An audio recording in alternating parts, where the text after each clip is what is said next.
आज भारत के रंग मिट्टी के संग में देखिए कैसे नासिक का एक बुनकर बोला, पीएम मोदी से मिलने के बाद खुल गए मेरे भाग। अपनी व्यापारिक सफलता का पीएम मोदी को श्रेय देते हुए बुनकर रमेश हुए भावुक। महिलाओं की आर्थिक प्रगति सुनिश्चित कर रही लाड़की बहन योजना। मोदी सरकार की योजनाओं से नासिक के इस इलाके का हुआ कायाकल्प।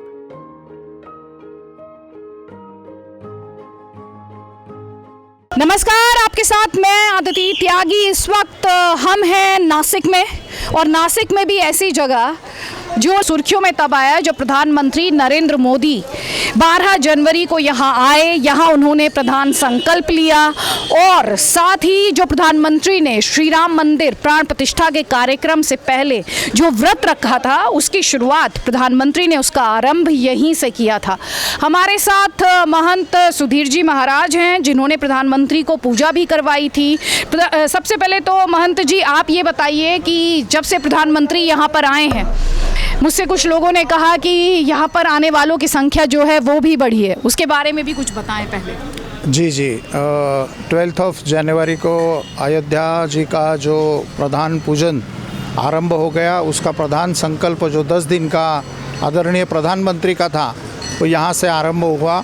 और जो संकल्प छोड़ने का, संकल्प बताने का सौभाग्य मुझे भी प्राप्त हुआ। और जब से प्राइम मिनिस्टर यहाँ आके गए हैं, उस समय से मंदिर में आने वालों की संख्या बहुत बड़ी मात्रा में बढ़ गई है।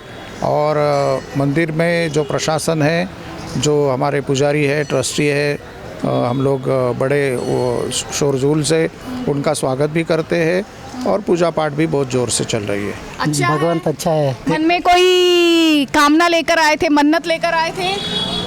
हिंदी पूरा नहीं आता है। फिर भी हाँ। कोई खास वजह थी? स्पेशल रीजन था आने का? देखने के लिए आएगा। देखने साहिब शिरडी का आ रहा है। हाँ। वो बस से आएगा, उधर से आएगा, देखने के अच्छा है। मंदिर के बारे में आपको पता कैसे चला? अच्छा है। नहीं, अच्छा तो है, लेकिन how did you discover about the temple? This temple is Ramayana, Sri Ramudu all this. नहीं, वो मैं जानती हूँ, श्री राम का मंदिर है। How did you get to know about the temple? आप खुद ही से आए हैं इधर? मैं पहले टाइम है, फर्स्ट टाइम है। कौन लेके आया आपको यहाँ पर? मैं इधर यूट्यूब में चेक करना था आज। अच्छा, वहाँ से आप आए हैं। मैम, आप कहाँ से आई हैं? हम उदयपुर राजस्थान से। आपको कैसे पता चला मंदिर के बारे में?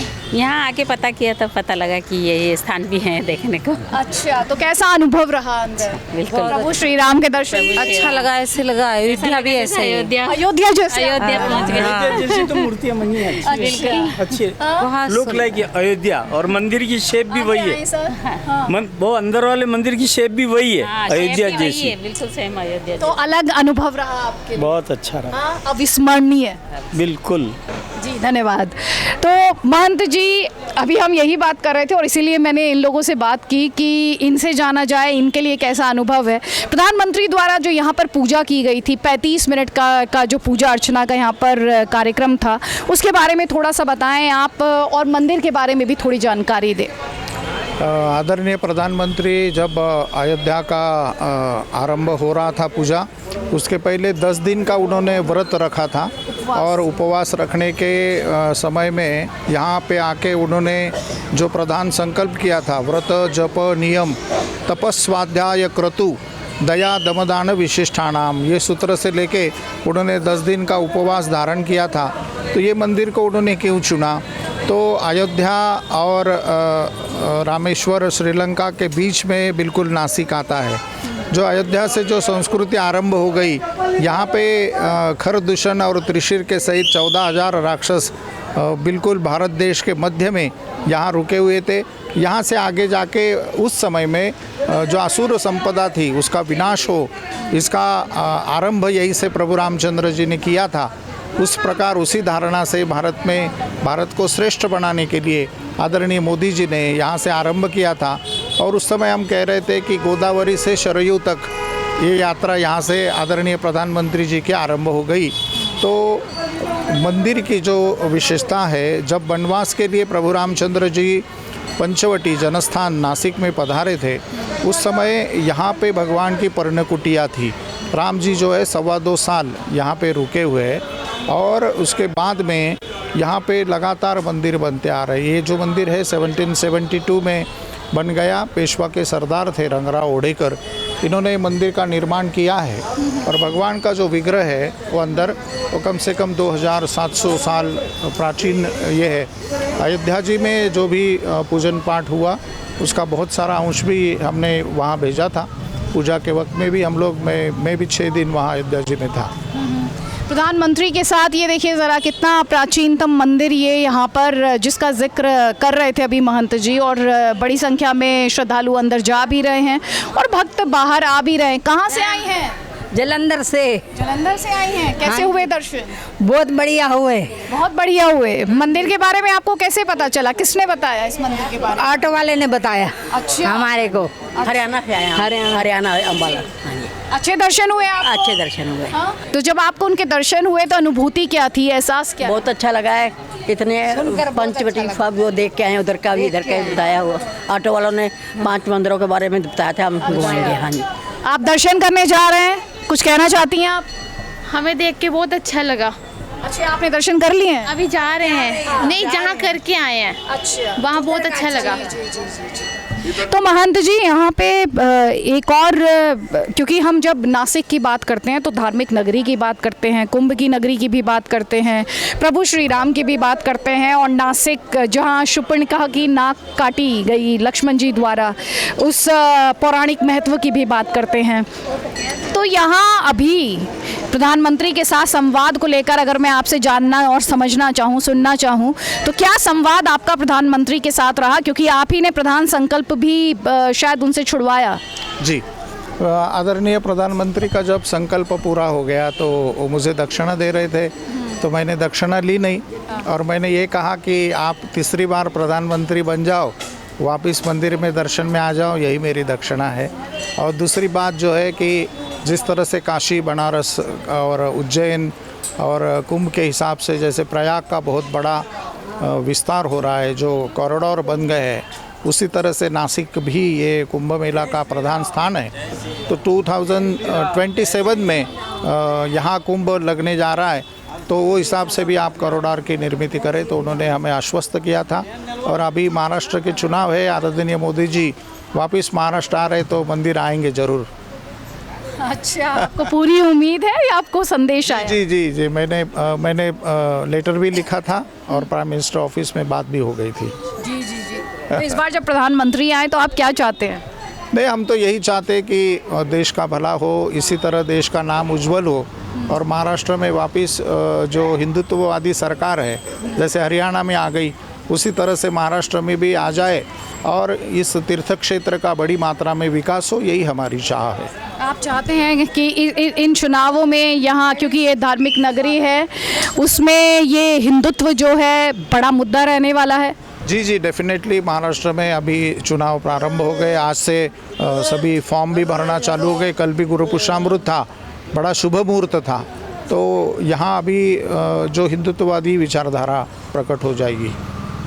बहुत बहुत धन्यवाद महंत जी। तो ये वो प्राचीन मंदिर जहां दर्शन के लिए प्रभु श्री राम आएंगे दोबारा, ऐसा महंत जी को पूरा भरोसा है और ये उम्मीद कर रहे हैं और कि जो चुनाव होंगे उसमें जो हिंदुत्ववादी सरकार है वो आएगी, और यानी कुल मिलाकर महायुति की जो सरकार है वो वापस आएगी। और प्रधानमंत्री ने जो वादा किया, क्योंकि प्रधानमंत्री की वापसी हुई है तीसरे टर्म के लिए, तो महंत जी चाहते हैं कि प्रधानमंत्री अपने महाराष्ट्र में जब चुनाव प्रचार के लिए आएँ तो इस मंदिर में वो दर्शन के लिए आएंगे, ऐसा उन्हें आश्वासन मिला है। हम इस वक्त पंचवटी में, और आपको ये 5 वर्ड दिखाई दे रहे होंगे जिन पर मार्किंग भी की गई है। देखिए ज़रा किस तरह से नंबर्स लिखे हैं यहाँ पर। ये देखिए आप पीछे 1 नंबर लिखा गया है इस वृक्ष पर, तो ये वट नंबर 1 है। दूसरा है ये दूसरा पंचवटी वर्ड, फिर आप देखेंगे ये तीसरा पंचवटी वर्ड,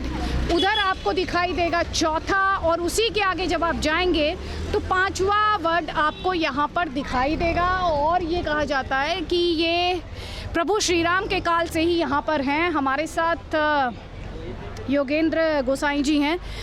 सबसे पहले तो यहाँ पर मैं देख रही हूँ बड़ी संख्या में श्रद्धालु आए हुए हैं। ये प्रधानमंत्री के यहाँ आने के बाद कई लोगों ने कहा कि उन्हें पता चला, तो उनके आने के बाद क्या यहाँ पर भक्तों के आने का जो सिलसिला है वो तेज़ हुआ है? जी बिल्कुल, प्रधानमंत्री जी के आने के बाद यहाँ काफ़ी संख्या में लोग आने लगे हैं।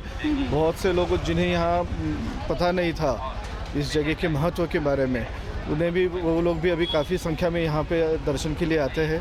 वैसे इस जगह को पर्णकुटी कहा जाता है।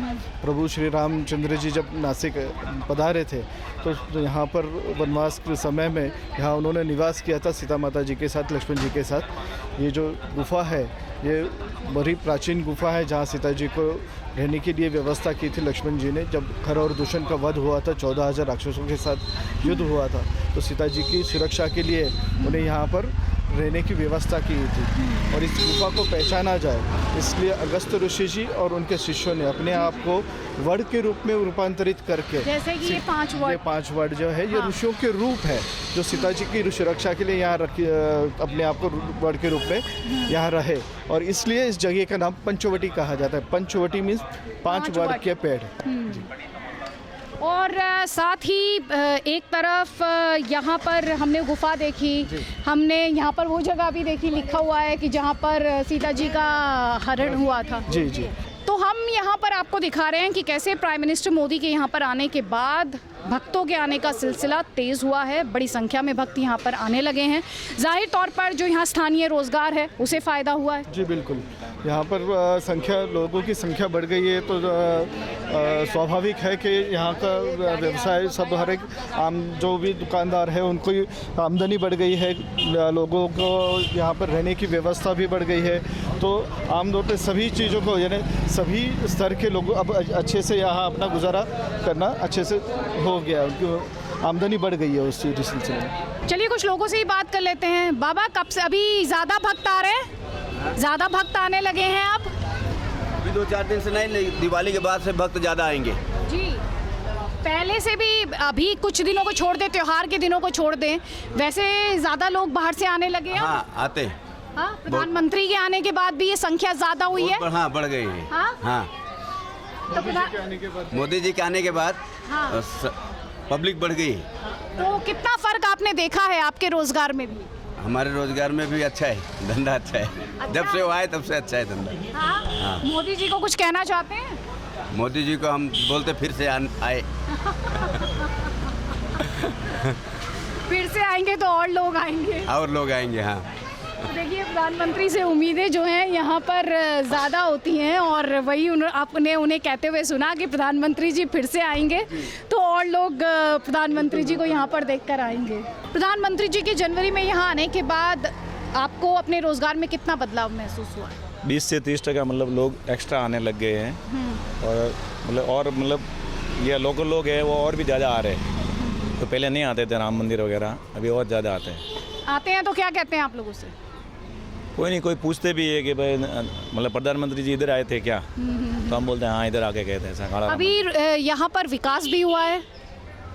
हाँ, विकास तो थोड़ा बहुत हुआ है इधर, वो मतलब गार्डन वगैरह उधर, और अभी लाइटिंग और ये रोड का विकास हुआ है। विकास हुआ है। और जो अलग अलग योजनाएं हैं प्रधानमंत्री की ही, जैसे लाड़की बहन है, उनका फ़ायदा भी आप जैसे लोगों के घरों में पहुंच रहा है? नहीं, वो हम तो यहाँ के स्थानीय नहीं है, तो बाहर के हैं। अच्छा, आप बाहर के हैं, आप राज्य से बाहर के हैं? हाँ, राजस्थान के हैं। लेकिन आपको यहाँ पर आसपास जो लोग हैं उनसे क्या सुनने को मिलता है? मिलता है, मतलब अभी जो लाड़की बहन योजना है तो उसका फ़ायदा तो मिलेगा, क्योंकि तुरंत नहीं है कि MP में मिला तो इधर भी मिलने का चांस है। अच्छा, MP में मिला तो यहाँ पर भी उसकी संभावना है। ये इन्होंने एक इम्पॉर्टेंट बात कही, महत्वपूर्ण बात कही। आप लोकल ही होंगे यहाँ पर, तो जो लाड़की बहन है घरों तक पहुँच रही है लोगों के, स्थानीय लोगों के? जी, लाड़की बहन योजना के कारण बिल्कुल ही मोदी जी का BJP पक्ष का हर एक नेता घरों घरों में पहुंच गए हैं। अच्छा। महिलाओं ने बहुत ही इस योजना को स्वीकारा है अच्छे से, और इस कारण मुझे लगता है कि हर एक जो लड़की बहन है वो अपना कर्तव्य जरूर पूरा करेगी। कुछ यहाँ पर लाड़की बहन योजना के बेनिफिशियरीज हो सकते हैं। लोकल हैं आप, बाहर से आई हैं? हाँ, लाड़की बहन योजना जो है प्रधानमंत्री जी की पहुंची है आप तक? हाँ, पहुंची है। कैसी योजना है? बहुत अच्छी है। हाँ, बहुत अच्छी है। अभी तक कितने पैसे आ गए आपके अकाउंट में? 7,500। क्या किया उन पैसों से? उन पैसों से मैंने अपनी बेटी को ट्यूशन की फ़ी भरी। अरे, मदद लगी? हाँ, अच्छा, बहुत अच्छा लगा। ये चुनाव जो है अब किस मुद्दे पर आपको लगता है लड़ा जाना चाहिए? नेताओं को किस मुद्दे पर ये चुनाव लड़ना चाहिए? जनता का फायदा करना चाहिए। जो थोड़ी महंगाई है वो थोड़ी कम होनी चाहिए और ये स्कीम ऐसे ही चलनी चाहिए। ये स्कीम चलते रहे। यहाँ पर इस योजना को लेकर मैंने देखा महिलाओं में काफी क्रेज है। हाँ, आपस में बातचीत होती है। हाँ, होती है, हमारी रोज होती है। इधर ही के हैं, लाड़की बहन का पैसा आ रहा है आपको? आ रहा है। हाँ, आ रहा है। अच्छी है, मदद लगता है, घर में भी मदद लगती है। घर में मदद लगती ना। घर में मदद लगती ना। क्या क्या आपने उस पैसे का इस्तेमाल किस किस काम में किया? पोते को दिया, स्कूल में भरा। अच्छा, स्कूल की फीस भर दी? फीस भर दी। आगे भी जारी रहनी चाहिए? आगे भी जारी रहनी चाहिए योजना? हाँ? हाँ। आपके चेहरे की मुस्कुराहट बता रही है कि किस तरह से उनको देखिए, इनको देखिए, बड़ी सी मुस्कुराहट इनके चेहरे पर यहाँ आ रही है। इस वक्त हम नासिक में मंडी में मौजूद हैं, जहाँ पर किसान जो है अपनी पैदावार लेकर पहुँचा हुआ है। किस तरह से यहाँ पर ऑक्शन होती है, ये वो आपको हम दिखाते हैं तस्वीरों के माध्यम से कि किस तरह से यहाँ पर नीलामी की जाती है, बोली लगाई जाती है। तो देखिए, एक तरफ किसान है जो अपनी पैदावार को लेकर, फसल को लेकर यहाँ पहुँचा हुआ है, सब्जियाँ लेकर पहुँचा हुआ है, फ्रूट्स लेकर पहुँचा हुआ है, और ये यहाँ पर बिडिंग का काम हो रहा है, बोली लगाई जा रही है। तो देखिए, यहाँ पर किसान अपनी फसल लेकर पहुँचा, ये घिया आपको दिखाई दे रहा होगा, और यहाँ पर बाकायदा अभी तस्वीरों में आपने देखा किस तरह से बोली लगाई जाती है, उसकी नीलामी की जाती है, और जो व्यापारी है वो अपनी जिसकी बोली सबसे ज़्यादा होती है वो खरीदता है। हमारे साथ यहाँ पर किसान है। ये आपकी फसल है? नहीं, अभी मैं यहाँ का जो कमीशन एजेंट हूँ। हाँ, मैं वो काम करता हूँ। ठीक है, तो अभी किसकी फसल है ये बताइए मुझे। ये जो किसान है, इनका फसल है, इनका नाम है लहू गोय। यहाँ से 40 किलोमीटर दूर से लेके आए। अच्छा, यस। ये 40 किलोमीटर दूर से लेके आए, और अभी इस फसल का कितना दाम मिला? अभी ये 324 रुपया 18 नग का मिला इनको। ये यहाँ से इतना अभी जो बारिश हुआ, बारिश हुआ, उसके ऊपर ठंडी आई, मौसम खराब हुआ, उसके वजह से थोड़े किसान को रेट अच्छे मिल रहे, लेकिन उनकी आमदनी उतनी अच्छी नहीं है। क्यों? क्योंकि बारिश की वजह से माल खराब हो गया। माल खराब होने की वजह से उनका जो एवरेज माल निकलना चाहिए वो एवरेज नहीं निकलता है, और ये जो रेट है वो अभी फ़िलहाल ठीक है ऐसा लगता है, लेकिन किसानों का जो माल कम आता है मंडी में, इसकी वजह से रेट अच्छे है, लेकिन इतने भी रेट अच्छे नहीं है। ये भी अभी किसान को भी इसमें भी एवरेज नहीं होने की वजह से किसान को नहीं इतना पैसा मिलता है। ये बताइए, किसान की फसल का भाव क्या होगा? ये क्या देख के तय होता है? ये क्वालिटी देख के होता है। तो जैसे अब हम इस घिया की बात करें तो इसमें क्या देखा जाएगा? इसमें क्वालिटी देखा जाएगा। इसमें क्वालिटी देखा, एक्सपोर्ट का क्वालिटी अगर होगा, जैसे अपन लंदन में भेजेंगे, दुबई में भेजेंगे, तो ये दुबई का माल है। अच्छा। ये दुबई का जो थोड़ा से मतलब थिकनेस इसका ज़्यादा होता है। अच्छा, इसकी थिकनेस ज़्यादा होती है तो दुबई में जाएगा या फिर लोकल मार्केट में बिकेगा। लोकल मार्केट में भी अच्छे दाम इस वक्त अच्छे हैं, लेकिन फिर भी किसानों को जो दाम मिलने चाहिए उनके आमदनी के हिसाब से, किसान की आमदनी माल की एकदम कम हो गई है। इसके लिए किसान को रेट है लेकिन आमदनी कम है, इसके लिए किसान को थोड़ा सा और ज़्यादा पैसा मिलेगा तो बेहतर है।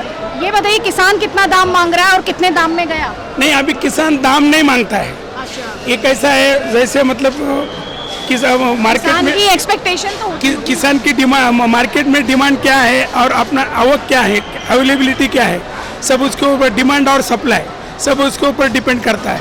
अगर डिमांड है तो यहाँ कितना आप देख रहे हो कितना भीड़ है, नीलाम होता है, लेकिन अगर डिमांड है तो अच्छे भाव मिलते हैं किसानों को। अभी इसकी डिमांड है या नहीं है? अभी डिमांड है इसकी, लेकिन इसकी डिमांड है, लेकिन अभी कैसा, गुजरात का स्टेट है, गुजरात का जो लौकी है, ये जो प्रकार का सब्जी गुजरात से ज़्यादा सप्लाई हो रहा है, इसके लिए यहाँ का डिमांड है, लेकिन मतलब लिमिटेड डिमांड है। लेकिन गुजरात का अगर माल नहीं होता तो ये अभी 324 गया, ये 400, 450, 500 जा सकता था। तो किसान कितना चाहता है? किसान तो ज़्यादा चाहता है, किसान को तो चाहिए ना कि किसान को ज़्यादा चाहिए, लेकिन अभी समझो कि गुजरात से आवक है या और कई साउथ के राज्यों से आवक है या आंध्र से आवक है या जबलपुर से आवक है, तो फिर डिमांड और सप्लाई की चेन जो होती है वो ब्रेक होने की वजह से थोड़ा सा कम दाम कम ऊपर हो कम ज़्यादा। ये आपकी फसल है? आपकी? आपकी नहीं, आपकी है वो। आपकी मतलब आपकी, तुम्हारी? हमारी। हाँ। खुश हो आप जो दाम मिला है उसका, खुश है उससे? नहीं, वो तो माल खराब हो गए, माल कम आ रहा है, दाम और भी चाहिए। कितना दाम चाहिए? 500-600 रुपए चाहिए। 500-600 रुपए चाहिए, अभी तो 323 रुपए में गया है। वो माल कम निकला है ना, माल ज्यादा होगा तो 300 भी पर ऑर्डर देगा, ऐसा है। अच्छा है। दिक्कत क्या आ रही है आपको? क्या एटमॉस्फेयर जो खराब हुआ, बारिश हो गए इसलिए खर्चा भी ज्यादा है ना, खर्चा भी ज्यादा है। अभी तो किसान सम्मान निधि भी आ रही है ना प्रधानमंत्री से। वो प्रधानमंत्री किसके लिए नहीं आती हो? किसान नीति आता है, वो खाली गाजर दिखा रहा है, खेती वाले का कभी 4 खेती वाले के 2-4 हजार में कुछ होने वाला नहीं, खेती वाले 2-4 हजार में। तो क्या चाहिए आपको? हमारा माल का पैसा चाहिए, वो किसान को जान दो, उन माल का पैसा अच्छा चाहिए, भाव अच्छा चाहिए। तो अगर मौसम खराब है और उसका क्वालिटी वो नहीं है तो हो गए, इसलिए वो माल क्या करेगा? तो कैसे उसको हैंडल किया जाएगा अगर फसल ही खराब हो गई? हैंडल क्या करेगा वो, उसका बारिश होगा तो कितना हैंडल करेगा? बहुत ज्यादा औषध को ज्यादा पैसा लगता है, जो खाद लगता है वो काफी मात्रा में दाम बढ़ा दिए केंद्र सरकार ने, और कोई भी सरकार हो, लेकिन उसका जीएसटी होता है, वो जीएसटी कम करना चाहिए गवर्नमेंट ने। ऐसा किसानों का डिमांड है कि थोड़ा सा सस्ता हो जाए तो किसानों को खेती में लागत कम हो और आमदनी थोड़ी ज़्यादा हो, तो किसानों का जीवन मान थोड़ा सा अच्छा हो। सरकार से ये निवेदन करते हैं सब लोगों की तरफ से। ठीक है, तो ये कह रहे हैं कि जो इनकी पैदावार है उसका दाम ज़्यादा मिलना चाहिए। नेचर की वजह से जो चैलेंजेस हैं उसे लेकर इनके सामने पहले ही कई तरह की चुनौतियां आ जाती हैं कुदरत की तरफ से, ये चाहते हैं उसमें सरकारी मदद ही नहीं मिले। ये जो नासिक मंडी है, यहाँ लगभग 80 से 150 किलोमीटर से किसान लोग यहाँ अपना माल बेचने के लिए आते हैं, और यहाँ ऑल ओवर इंडिया के जो सप्लायर्स हैं यहाँ बैठे हुए हैं। जहाँ डिमांड, ऑल इंडिया जहाँ जहाँ सप्लाई की ज़रूरत होती है वहाँ के लोग यहाँ बैठे रहते हैं, अपना अपना माल खरीद करके पैकिंग करके, चाहे रेल से हो चाहे ट्रांसपोर्ट से हो, वो अपनी अपनी जगह पे भेज देते हैं। इसी तरह से आवक और सप्लाई, इसका जो चेन होता है इसी तरह से चलता है। यहाँ हम लोगों का जो काम है, मैं यहाँ का आड़ती हूँ, मेरे जैसे यहाँ 10-12 आड़ती है। यहाँ लोग क्या, ये जो लोग नीलाम में माल लगाते हैं और जो बाकी के व्यापारी होते हैं, ये जो माल का क्वालिटी और डिमांड और उनके दुकान पे बिक्री के हिसाब से वो लोग ये चीज़ को बोली लगाते हैं। अंतिम जिसका बोली होगा उसको वो माल जाएगा और वो माल अपनी जगह पे ले जाके पैक करके वो अपनी निर्धारित जगह पे बेच देगा। तो अभी आपके पास किसानों ने अपना दे दिया कि उन्हें अपनी फसल बेचनी है, सबमिशन? किसान तो फसल बेच देता है, लेकिन अभी आप बिडिंग करेंगे, यहाँ पे बोली लगाएंगे? तो किसानों ने आपको बताया किस किसान का माल है ये? भी किसान का माल है, इधर लिखा है त्र्यंबक भोसले नाम के किसान है, इगतपुरी तालुके के। यहाँ से 40-50 किलोमीटर दूर से माल लेके आए। ये सारा माल उनका है? नहीं, उनका नहीं है, ये 24 कैरेट उनका है। जैसे ये मतलब दूसरे भोसले है, ये उनका है। अलग अलग किसानों का माल होता है। अच्छा। 50 से लेकर 150 किलोमीटर से माल यहाँ बिक्री पे आता है। अच्छा, और अभी व्यापारी का है? व्यापारी है ना, ये सब व्यापारी है। ये प्रेमचंद गुप्ता व्यापारी है। तो अब आप बिडिंग करेंगे? हाँ, अभी ऑक्शन चालू करेंगे। अभी कितनी देर बाद? तो तुरंत चालू करेंगे, 5 मिनट में। ठीक है। और जो यहाँ पर आप में से कोई किसान है जो लेके आया है त्र्यंबकेश्वर? आप लाए हैं?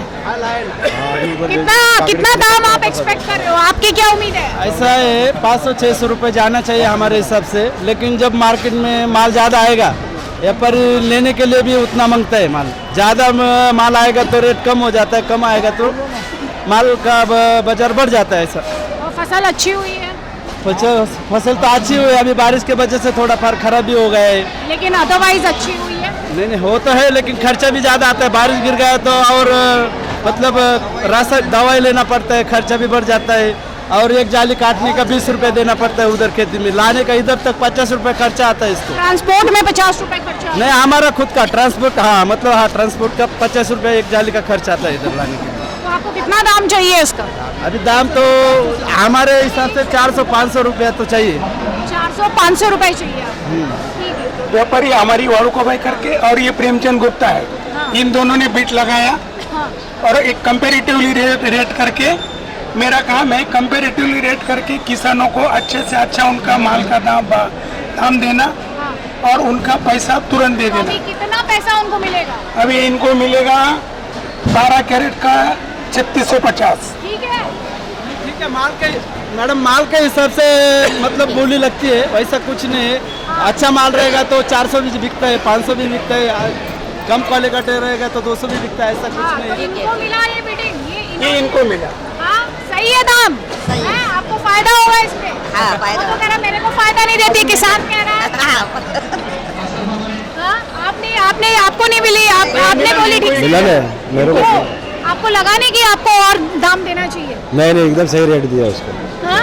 सही रेट दिया। नहीं, आपको नहीं लगा और बढ़ा देते हैं? नहीं, है ही नहीं वो इतना पोजीशन, तो इतना है ही नहीं आपके।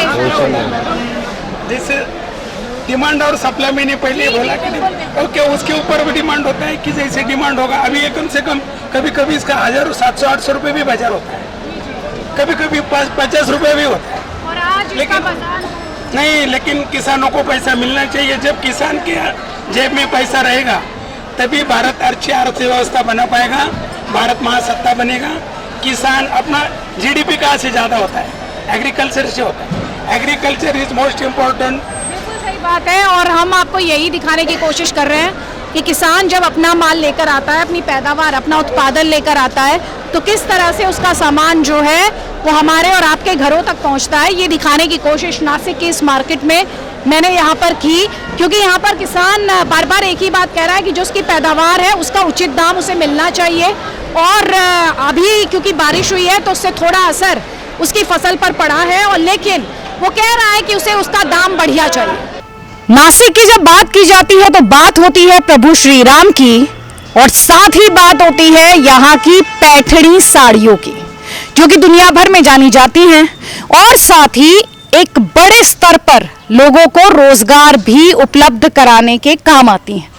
हम जहाँ खड़े हैं ये नागड़े गांव है। येवला एक छोटा सा कस्बा है, शिरडी से करीब 40 किलोमीटर दूर, और वहाँ ये गांव, कहने को तो ये नागड़े गांव है, लेकिन मैं आपको ये बता सकती हूँ कि पैठणी साड़ियों के लिहाज से ये सबसे बड़ा सेंटर आप कह सकते हैं। यहाँ हर गांव में बच्चे से लेके जवान और जवान से लेकर बूढ़े इस साड़ी को बनाने के काम में लगे हैं, और यहाँ के जो लोकल्स हैं वो ये कहते हैं कि इस काम को करते हुए उन्हें करीब 150 वर्षों से ज़्यादा का समय हो चुका है। यानी 150 वर्ष से ज़्यादा से उनके ये परिवार जो है पैठणी साड़ी बनाने का काम करते हैं।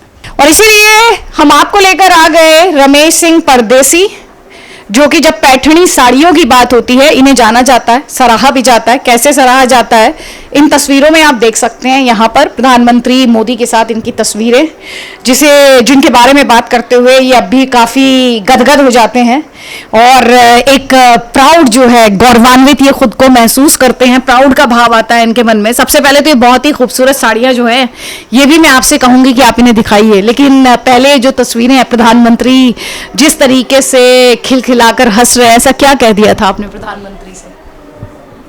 जिस समय मैं स्टेज पे मेरा नाम अनाउंसिंग हुआ तो मैं उनके लिए गिफ्ट लेके गया था, शॉल। वहाँ पे वैसे तो ले जाना, जो गले में पहना हुआ है, जो हाँ जो उन्होंने गले में पहना है, हाँ। वो मैं छुप के लेके गया था, वैसा चोरी से वहाँ पे अलाउड नहीं था। पहले हमको बोल दिया गया था कि वहाँ पे आप कुछ लेके नहीं जा सकते, मगर मैं उनके लिए मेरे दिल में इतनी बड़ी भावना, जब वो गुजरात के मुख्यमंत्री थे, जब से मैं उनका बड़ा फैन हूँ, प्रधानमंत्री का। प्रधानमंत्री के फैन है? हाँ, जो गुजरात के मुख्यमंत्री तब से, अभी से नहीं। तो जब मुझे पता चला कि ये अवार्ड उनके हाथों से दिया जाने वाला हूँ, तो मैं तो मेरे खुद को भाग्यवान समझ चुका।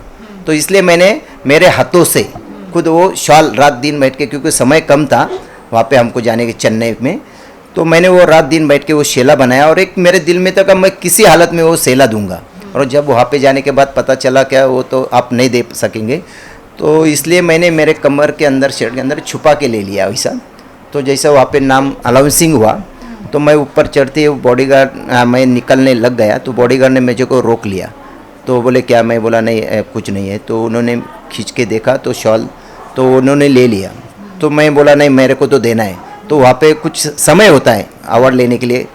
तो वापस दोबारा पुकारे जाने के बाद फिर खुद सर ने वहाँ से थोड़ा झुक के देख लिया, तो मैंने दूर से बोल दिया जय श्री राम।